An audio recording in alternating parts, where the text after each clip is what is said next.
지난주에 우리는 솔로몬에게 다시 나타나신 하나님을 살펴보았죠. 모든 것을 마친 때 하나님께서 솔로몬에게 무엇인가 재확인시키기 위해 나타나셨다고 말씀드렸습니다. 말씀대로 살면 이렇게 되고 말씀대로 살지 않으면 저렇게 된다라고 말씀하면서 말씀의 순종의 차이가 얼마나 큰지에 대해서 말씀을 나누었습니다. 그리고 지난주에 사람은 언제나 일을 마친 후가 더 위험하다, 이런 얘기들도 했습니다. 한참 할 일이 많을 때, 그리고 무엇인가 목표를 세우고 그것을 이루기 위해 열심히 일할 때는 잘못될 확률이 적은데, 다 일을 맞춰놓고 목표를 달성한 후에 잘못될 확률이 더 많기 때문에 지난 시간 우리 9장 1절에서 모든 것을 마친 때의 2절, 여호와께서 전에 기브온에게 나타나신 같이 다시 솔로몬에게 나타났다, 이렇게 말씀을 지난 시간에 나누었습니다. 자, 하나님께서 우려하셨던 일들이 이제 조금씩 솔로몬과 백성들에게 나타나기 시작하는 장면이 오늘 본문에 기록되어 있습니다. 특별히 오늘 우리가 읽은 10절부터 14절까지 있는 내용은 굳이 이렇게 세세한 문제까지 솔로몬과 히람의 거래에 대한 내용까지 상세하게 기록할 만한 여유가 없었던 성경이 왜 그렇게 이렇게 상세하게 기록했을까? 이것입니다. 솔로몬과 히람의 거래 내용을 설명하고 있습니다. 성경에서 분명히 상세하게 기록했다면 상세하게 기록한 목적이 있습니다.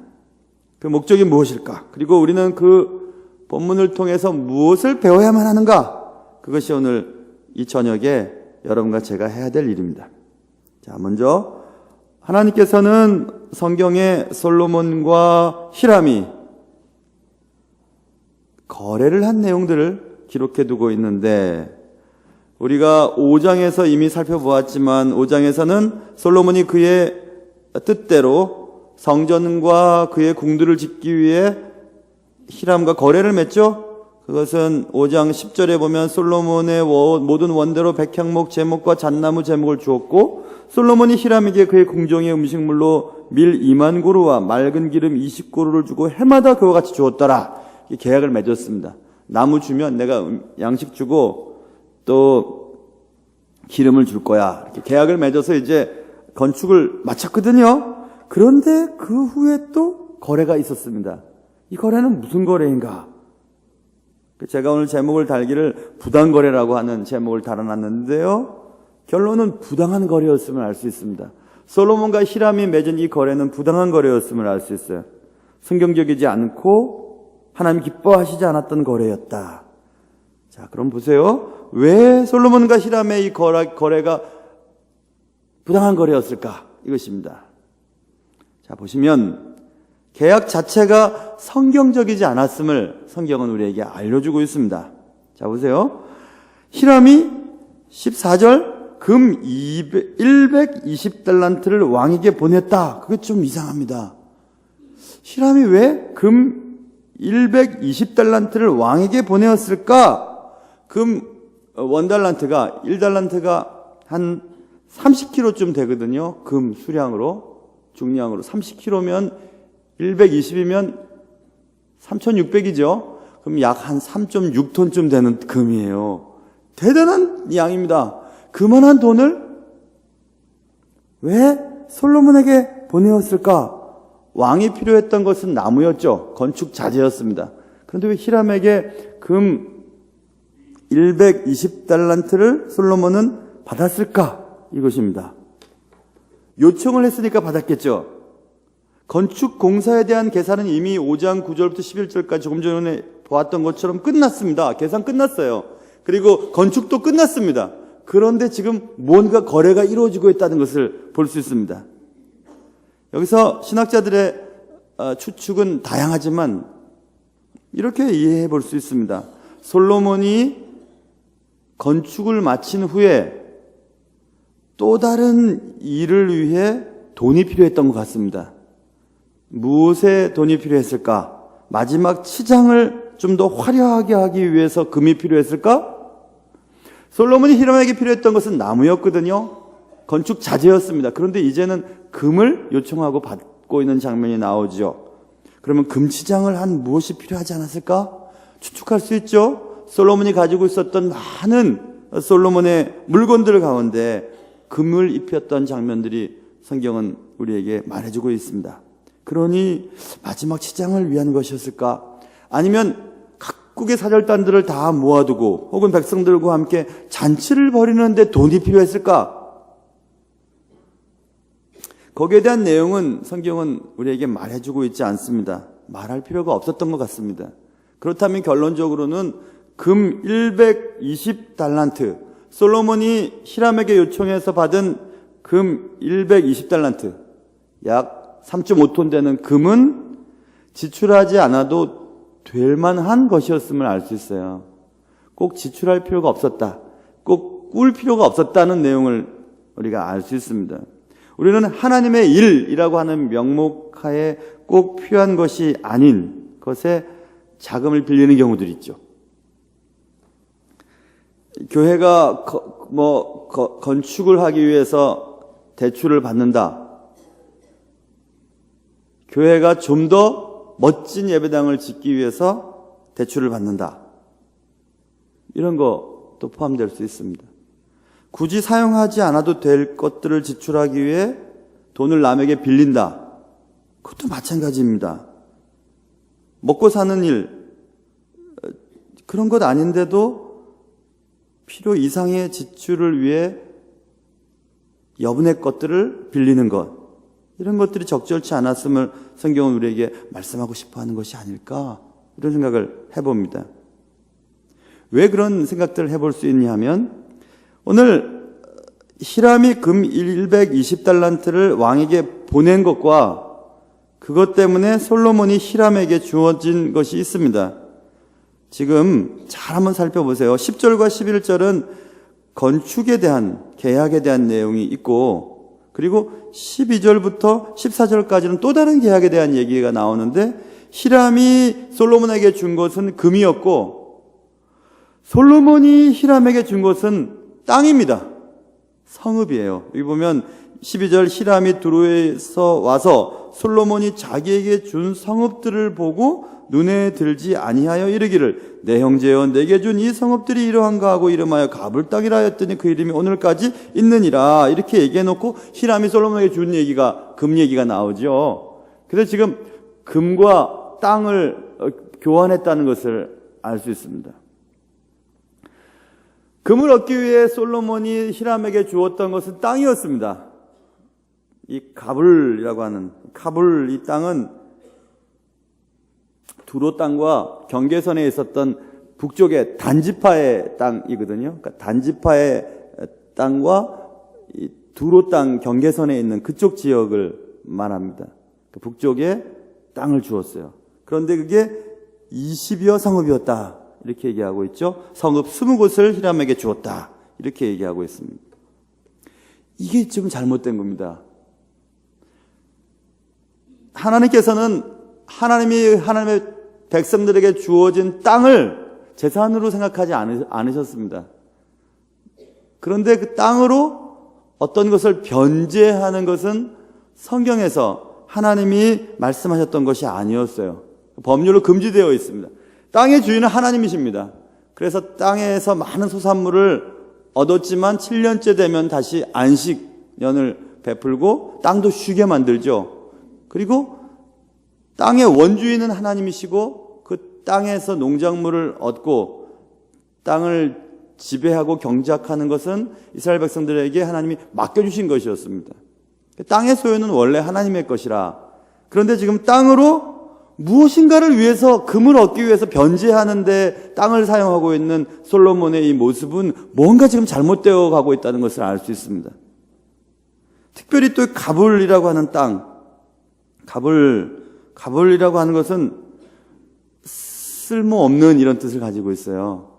가치 없는, unproductive라고 하는 생산이 불가능한 땅, 척박한 땅, 그런 땅을 지금 솔로몬이 히람에게 주고 금을 얻어온 것입니다. 그러니까 지금 이제 히람이 그 땅을 보고 형제여, 내게 준 땅이 이런 땅이냐? 이런 땅은 아무 쓸모도 없는 땅이야. 이런 얘기를 하면서 이 본문이 좀 더 상세하게 기록되어 있는 역대하 8장 1절과 2절에 들어가 보면 이렇게 써 있습니다. 솔로몬이 여호와의 전과 자기 궁궐을 20년 동안에 건축하기를 마치고, 후람이라고 되는데 후람이 히람입니다. 히람이 자기에게 준 성읍들을 다시 건축하여 이스라엘 자손을 거기 거하게 하니라. 뭔 말이냐면요, 이 내용을 가만히 살펴보면 솔로몬이 20여 성읍을 히람에게 주었는데 두로왕 히람이 그것을 받기를 싫어했던 것 같습니다. 그리고 다시 솔로몬에게 주었고, 솔로몬은 그 땅을 경작해서 이스라엘 사람들이 살도록 만들었다. 이렇게 성경은 말해주고 있습니다. 여기서 우리는 이런 생각을 해볼 수 있죠. 솔로몬이 그러면 의도적으로 두로왕 히람이 좋아하지 않을 땅을 주고 다시 되돌려 받을 것을 생각하고 주었던 것일까? 그것을 아마 생각해 봐야 될 것 같아요. 근데 여기서 우리는 다른 사람에게 줄 때 주는 물건에 대한 생각을 또 해볼 수 있죠. 우리는 다른 사람에게 무엇을 줄 때 정말 귀한 것을 줘야 됩니다. 다른 사람이 보았을 때 받기도 부족한 것들, 뭐 과일을 주거나 뭘 줄 때도 물론 일부러 그러는 사람들은 없겠지만 뭐 먹을 수 없는 것, 좋지 않은 것, 이런 것들을 주는 경우들도 있을 수 있죠. 지금 솔로몬은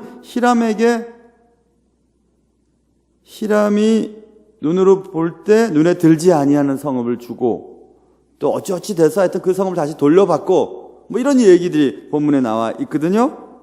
그러니 히람의 반응을 보면 솔로몬이 머리를 썼는지 어쨌는지 아무튼 뭔가 심상치 않은 내용들이 본문 속에 들어있습니다. 그래서 그랬는지 히람과 솔로몬의 거래 관계는 그 이후로는 끝입니다. 히람에 대한 내용이 안 나와요. 두로왕 히람과 솔로몬의 관계가 굉장히 밀접하고 가까웠는데 이 거래 이후에는 안 나오거든요, 내용이. 그런 걸 보면 분명히 히람과 솔로몬과의 관계가 깨어졌음을 알 수 있습니다. 그래서 이 계약 관계, 특별히 돈 문제, 재산적인 문제는 사람의 관계를 깨뜨려 버립니다. 아무리 좋은 관계였어도 깨뜨려 버리게 되어 있습니다. 예수를 믿는 자들이 가져야 할 돈의 태도를 여기서 한번 우리가 짚고 넘어가야 할 필요가 있습니다. 콜롬비아 국제대학 인터내셔널 유니버시티의 로버슨 맥큄퀸이라고 하는 교수님의 글을 제가 읽어봤어요. 거기에 성숙도의 측정이라고 하는 글에 줌과 드리는 거예요. 주는 거요. 주는 것과 성숙에 대한 그 부분에 이런 내용들이 있습니다. 로버슨 교수님이 이렇게 얘기합니다. 그리스도인의 성숙도, 그리스도인이 얼마나 성숙한지, 얼마나 진정한 그리스도인인지 아는 방법은 두 가지가 있다. 그것은 하나님의 일에 나의 드림의 태도, 그리고 방식을 보면 그 사람의 그리스도의 성숙도를 알 수 있다는 것입니다. 하나님의 일이 이제 어떤 일이 시작됐는데 하나님의 일을 위해서 내 가진 것들을 드릴 때의 태도와 또 드리는 방식을 보면 그 사람이 참된 그리스도인인지, 그리스도인의 성숙도가 어느 정도인지를 알 수 있다는 것입니다. 그러면서 예를 들어서 설명하는 내용들이 그의 글 속에 있는데 재미있습니다. 아주 재미있는 내용이에요. 누가복음 12장에 보면 어리석은 부자에 대한 얘기가 나옵니다. 어리석은 부자예요.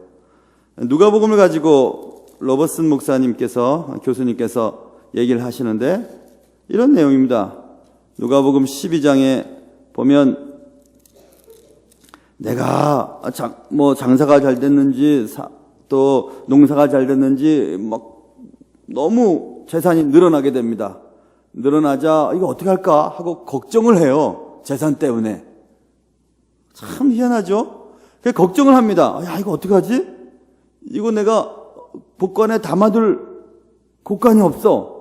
쌓아둘 데가 없어. 큰일 났다 이거. 그러면서 얘기합니다.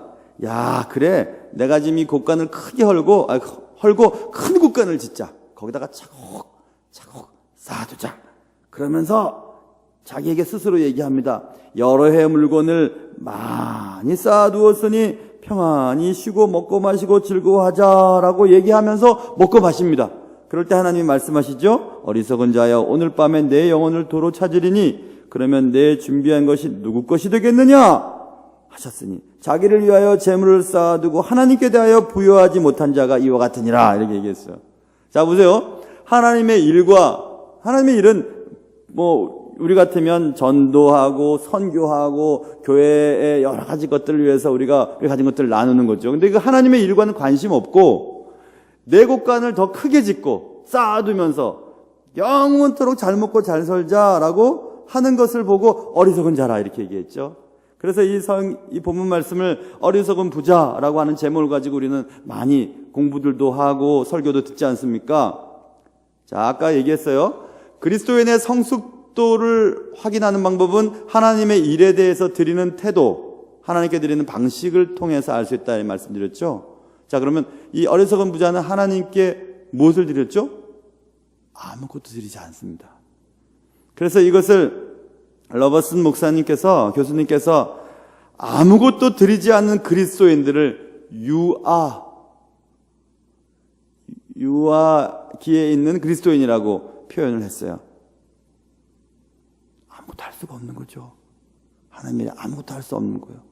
그리고 매번 달라고 하고 울고 칭얼거리고 맨날 그 일만 하는 겁니다. 그게 유아적인 그리스도인이라 이렇게 얘기합니다. 하나님께 드리지 않는 그리스도인.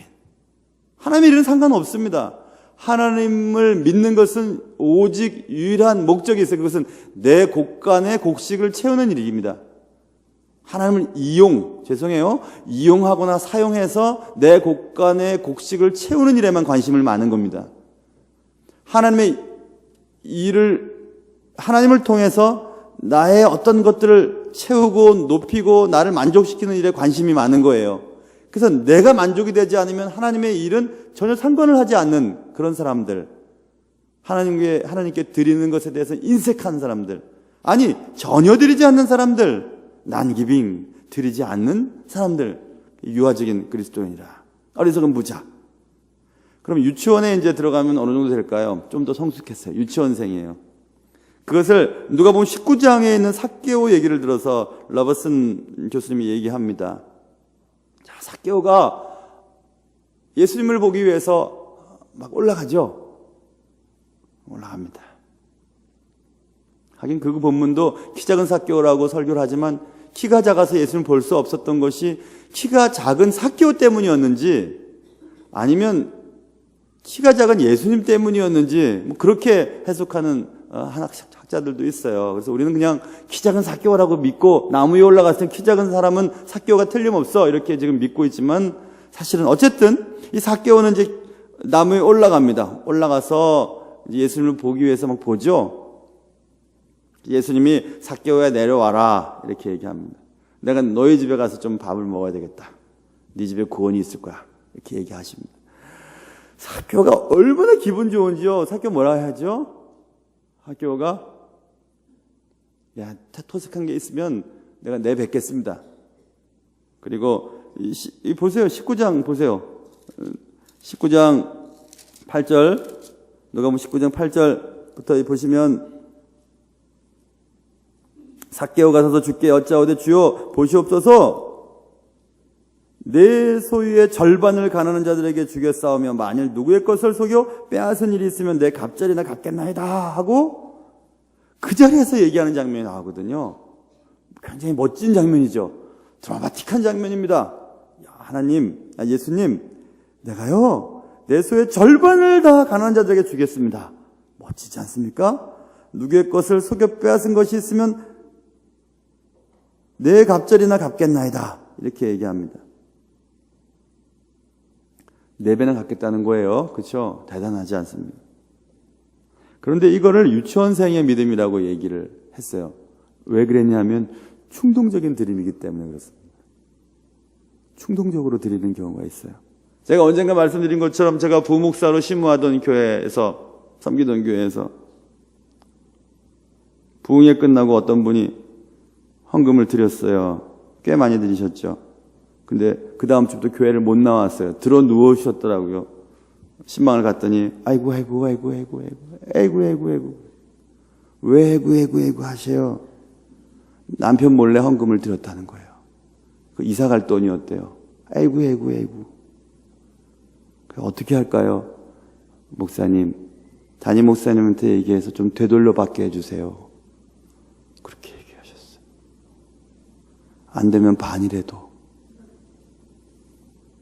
충동적인 드림이었죠. 결과에 대해서는 제가 언젠가 말씀드렸잖아요. 제가 그래서 담임 목사님이 여쭤봤어요. 어떻게 하면 좋을지 모르겠어요. 담임 목사님, 하나님께 드린 거지 나이 좋냐, 교회 좋냐 그런 거 아니니까 그냥 그럴 수는 없어. 그런데 그 집사님을 위해서 내가 더 많이 기도해 줄게 하고 이제 기도해 주셨어요. 근데 정말 몇 달 뒤에 더 많은 것을 받게 됩니다. 그분이. 그러게 바로 충동적인 드림이죠. 충동적으로 드리는 겁니다. 하나님 내 병을 고쳐주셨어요. 그리고 하나님께서 내 문제를 해결해 주셨어요. 그래서 내가 선교사로 가야지, 신학해야지. 그러지 마세요. 그럴 필요 없습니다. 여러분의 삶을 열심히 살아가시는 것이 하나님이 여러분에게 맡기신 일들이죠. 충동적으로 막 그렇게 인생을 주께 드리고 막 이런 별로 안 좋습니다. 젊은이들 특별히. 청년들 사역들을 하다 보면 청년들은 막 충동적인 경우들이 많거든요. 뭐 수련회 한번 갔다 오거나 뭐 단기 선교 한번 갔다 오면 애들끼리 막 그냥 눈에 불이 붙어가지고 막 사귀고 막 그렇습니다. 충동적이죠. 가만히 정신을 차려보면 안 그런데 말입니다. 신앙도 그럴 때가 있어요. 충동적으로 드리는 것이죠. 하나님께 헌금할 때도 충동적으로 드리면 안 되는 것입니다. 그게 유치원생의 믿음 정도라고 로버슨 교수님이 얘기를 합니다. 삭개오 같은 믿음. 굉장히 잘한 것 같지만 실질적으로는 굉장히 충동적이고 즉각적인 어떤 행동을 하는 것을 볼 수 있죠. 또 바리새인 같은 경우가 있어요. 누가복음 11장에 보면 이 바리새인은 얼마나 자랑을 하는지 몰라요. 누가복음 11장 42절에 보면 이런 내용이 있죠. 막 채소에 11조도 드리고 박하와 운향 뭐 채소 같은 거 다 10의 1조를 구분해서 드립니다. 드리는데 바리새인이 그런 것을 하나님께 드리는 오직 이 이유는 의무였기 때문에 드렸습니다. 왜냐하면 주께서 바리새인들을 향해 말씀하실 때 화 있을진저 너희 바리새인이여 너희가 박하와 운향과 모든 채소의 11조는 드리되 이상하잖아요. 하나님께 드리는 11조를 철저하게 구분해서 드리는 바리새인을 향해서 화가 있을 거다 이렇게 얘기하거든요. 왜 그럴까요? 11조는 드리되 공의와 하나님께 대한 사랑은 버리는도다 이렇게 말씀하시면서 바리새인에게 네가 드리는 것은 너무 의무적이다 이렇게 얘기합니다. 여러분 우리가 그럴 수 있어요. 그 11조 드려야지 뭐 드려야 되니까 드려야지 하고 그냥 11조를 꼬박꼬박 잘은 드리죠. 열심히 드립니다. 그런데 그 속에 하나님에 대한 사랑이 없는 거예요. 정의가 없는 겁니다. 삶 속에서. 그리고 11조를 제대로 드리지 않으면 하나님께 혼날까 봐 드리는 경우들이 있잖아요. 그게 의무적인 드림, 그게 초등학생 수준이라 이렇게 얘기하면 초등학생들은 의무적으로 드리는 거죠. 뭐냐 내도 물고 드리는 겁니다. 그냥 그게 바리새인의 드림이라 이렇게 얘기를 하였습니다. 의미가 있는 내용이죠. 점점 이제 성숙해 갑니다. 점점 나이가 들어갑니다. 이제 중고등학생이 됐어요. 중고등학생은 어떻게 드리는가? 누가복음 16장 보면 계산을 딱 세웁니다. 계산을 세워서 불의한 청지기에 대한 내용이 있지 않습니까? 누가복음 16장에 보면 자신의 자리가 이제 얼마 있으면 사라질 것 같아서 자기가 그 자리에 있을 동안에는 자신이 담당하고 있는 소유를 가지고 사람들을 도와주는 장면이 나옵니다. 그런 드림. 그런 거 있을 수 있어요. 그게 중고등학생의 드림의 내용이라고 말하고 있습니다. 그것도 의미가 있는 내용이에요. 이제 대학생쯤 되면요, 청년이라고 할까요? 한 청년쯤 되면 누가복음 21장에서 가난한 과부에 대한 얘기가 또 나옵니다. 가난한 과부는요, 21장 14절, 가난한 과부가 얘기를 하죠. 1절부터 보면 1절부터 4절, 21장 1절부터 4절, 부자들이 헌금을 하며 헌금 넘는 것을 예수께서 보셨습니다. 또 어떤 가난한 과부가 동전 2개 넣는 것을 보셨습니다. 그리고 말씀하십니다. 이 가난한 과부가 다른 모든 사람보다 많이 넣었다. 이 미망인이 낸 2동전이 부자들이 낸 헌금보다 더 크고 더 귀중하다. 더 많이 넣은 거다. 이렇게 얘기하시면 저들은 부자들을 말합니다. 그 풍족한 중에서 헌금을 넣었거니와 이 미망인은 그 가난한 중에서 자기가 가지고 있는 생활비 전부를 넣었다. 이렇게 말씀하시면서 칭찬하는 장면이 나오죠. 가난한 이 미망인이 2동전을 드렸을 때 그것은 주님을 사랑하는 마음으로 드린 거죠. 그래서 우리가 주님의 나라를 위해서 무엇인가를 드릴 때, 하나님의 일을 위해 우리가 무엇인가를 드릴 때 하나님을 정말 사랑함으로 드리는 것인가, 그렇지 않은가를 또 생각해 봐야 됩니다. 그건 한 청년 정도의 신앙생활이라고 러버슨 교수님이 얘기를 하였습니다. 우리의 헌금의 금액을 주님 보시지 않습니다. 절대로 그렇게 안 하십니다. 절대로 그렇게 하시지 않아요. 우리가 사역하고 있는 사역의 크기도 인간적인 내용일 뿐이지 하나님 그것 갖고 판단하시지 않으십니다. 정말 사랑으로 했는가, 의무로 했는가, 억지로 했는가, 하지 않았는가, 충동적으로 했는가, 이런 것들 주님이 다 보고 계십니다. 다 보고 계세요. 그게 대학생들의 정도의 수준이라고 얘기를 하고, 이제 마지막이죠. 이제 신앙의 어떤 하나님께 드림이라고 하는 그 문제에 있어서 이제 그것을 완전히 졸업하는, 그 단계를 졸업하는 사람들의 드림의 태도는 누가복음 12장입니다. 누가복음만 가지고 쭉 설명을 했는데 이걸 한번 찾아보는 게 좋겠어요. 누가복음 12장, 여러분 잘 아시지만 누가복음 12장입니다. 누가복음 12장 28절, 누가복음 12장 28절부터 34절까지 있는 내용의 말씀인데요. 신약성경 115페이지 누가복음 12장 28절부터 우리 한번 한 절씩 교독을 한번 해볼까요? 제가 한 절 읽고 여러분이 한 절 읽겠는데요. 누가복음 12장 28절부터 제가 먼저 한번 읽겠습니다. 그 다음 절 여러분 읽어주세요. 오늘 있다가 내일 아궁이에 던져지는 들풀도 하나님이 이렇게 입히시거든 하물며 너희일까 보냐 믿음이 작은 자들아.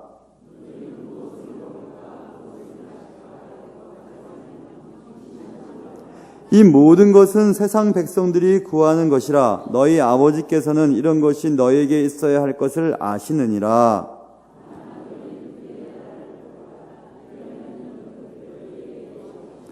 적은 무리여 무서워 말라. 너희 아버지께서 그 나라를 너희에게 주시기를 기뻐하시느니라.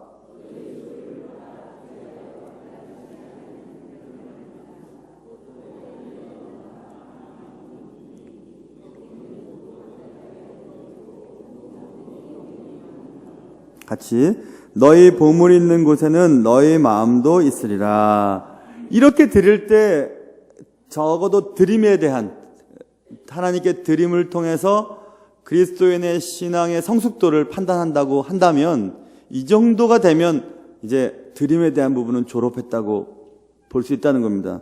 보세요. 어떤 사람이 근심을 해요. 무엇을 먹지? 무엇을 마시지? 라고 근심을 하고 있습니다. 왜 근심을 할까요? 먹을 것과 마실 게 부족하기 때문에 근심하지 않겠습니까? 근데 근심하는 사람이 있었어요.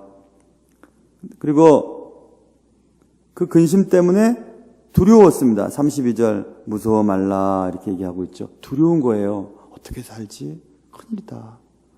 어떻게 살까? 어떻게 해야 되지? 애들 교육은 어떻게 시키고 내 노후는 어떻게 보장받지? 큰일인데 어떡하지? 하면서 무서워하고 두려워하고 있습니다.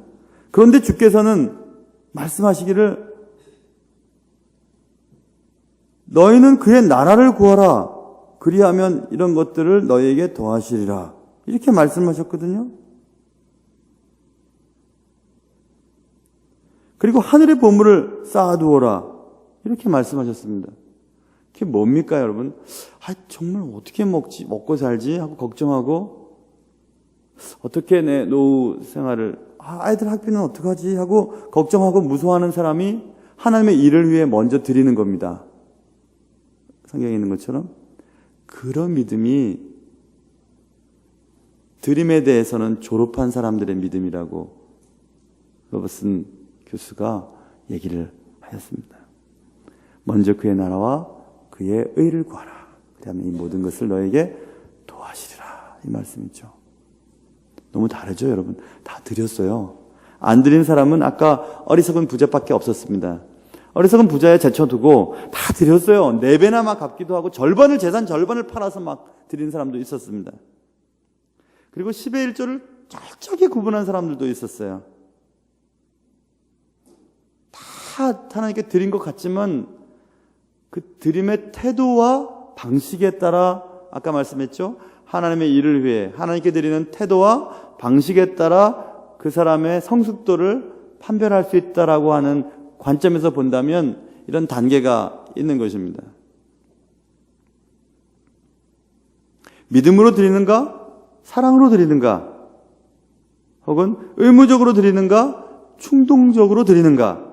아니면 아예 드리지 않는가? 매번 칭얼대고 교회에서 나한테 뭐 안 해주나? 하나님이 내게 뭐 안 해주시나? 이것에만 관심이 많은지,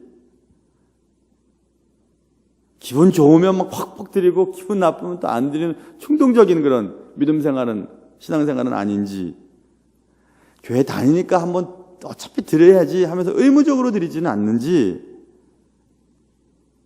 정말 주님의 나라를 먼저 생각하고 주께 먼저 드리면서 나의 두려움과 무서움, 먹고 사는 문제, 노후를 보장하는 것, 아이들 교육 문제 이런 것들을 하나님께 완전히 맡기시는가?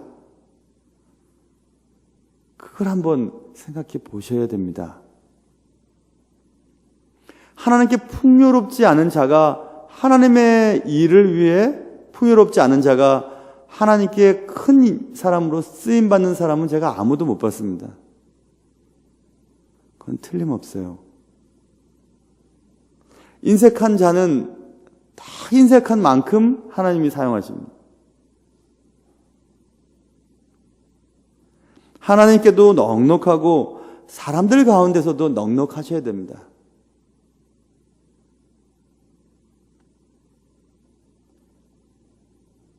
왜 드림에 대한 얘기가 오늘 본문에서 이렇게 제가 하고 있을까요? 지금 히람과 솔로몬의 거래가 잘못됐다는 것을 얘기하고 있습니다. 하나님께서는 솔로몬과 히람의 거래를 부당한 거래라고 보셨음이 틀림이 없습니다.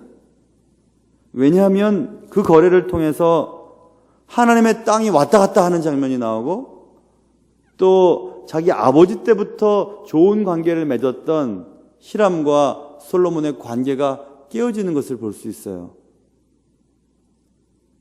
그리고 히람이 솔로몬이 준 성읍들을 보고 눈에 들지 아니하면서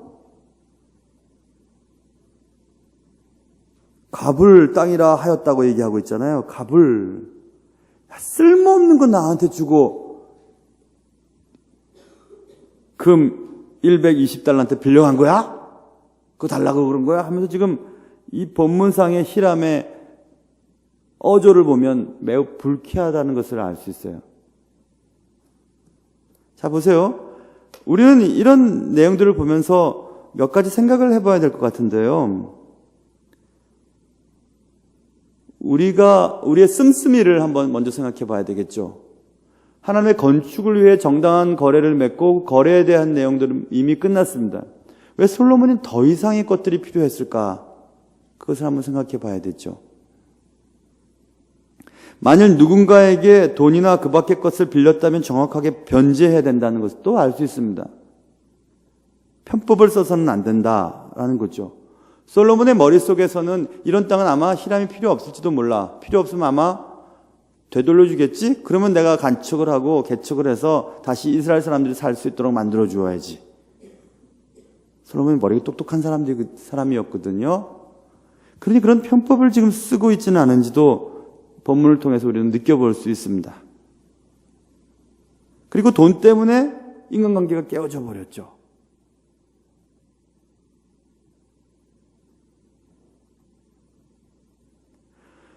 히람은 솔로몬 보면 내 돈 생각 안 했겠어요? 내 금 생각 안 했겠습니까? 그러니 관계가 안 되는 겁니다. 그게 편법을 써서는 안 되는 겁니다. 돈은 우리가 다스려야 하는 것이지 돈 때문에 인간관계가 깨어져서는 안 되죠.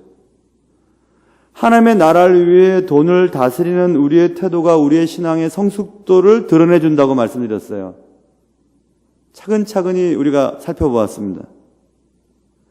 여러분은 주께 드리는 또 하나님이 교회를 통해서 하는 일에 대해서 얼마나 적극적이십니까?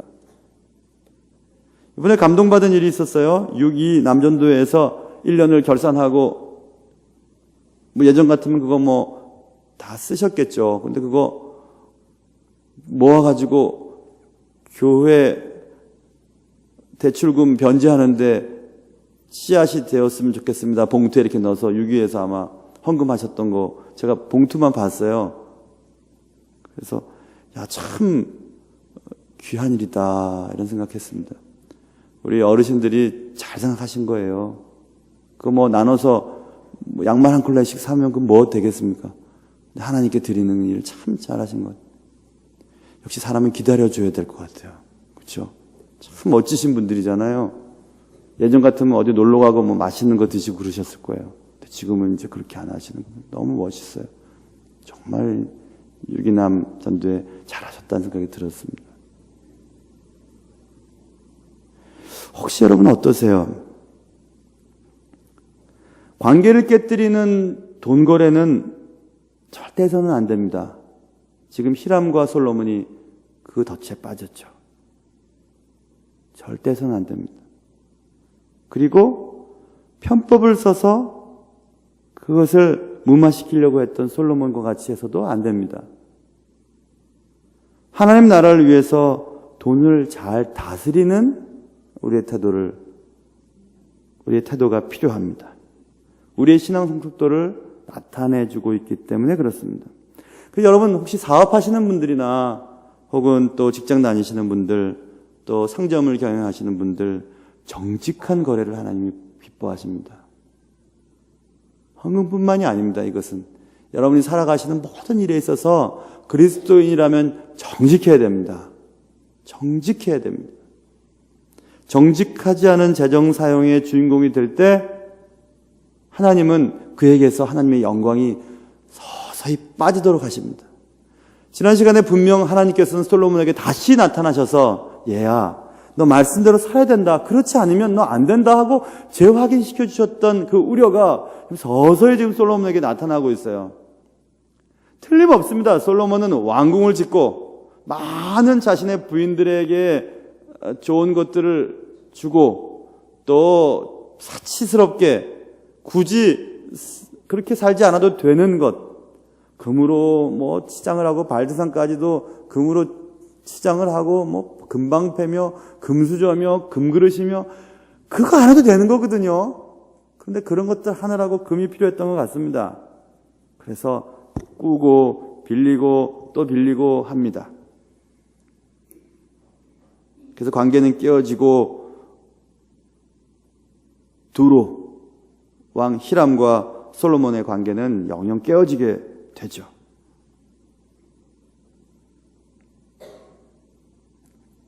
자기 자신을 향해 씀씀이를 좀 줄이고 사람을 살리는 일에 사용할 수 있으면 얼마나 좋을까 이런 생각을 해봅니다.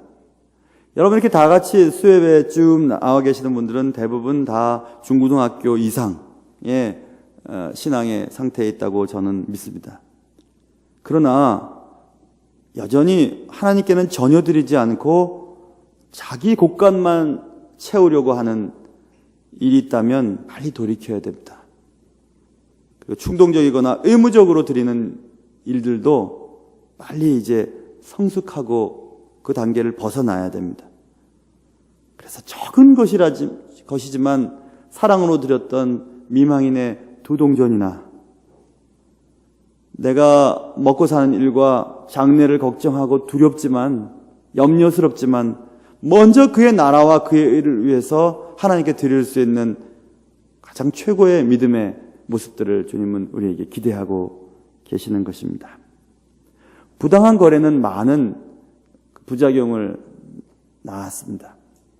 혹시 여러분과 여러분의 삶 속에서 명쾌하지 않고 확실하지 않았던 거래가 있었다면 될 수 있으면 빨리 그것들을 깨끗하게 해결하시고 하나님께 드리는 일을 더욱더 열심히 하심으로 하나님이 여러분의 삶과 사업과 인생을 책임져 주시는 귀한 축복의 통로들이 되시기를 주님의 이름으로 축원합니다.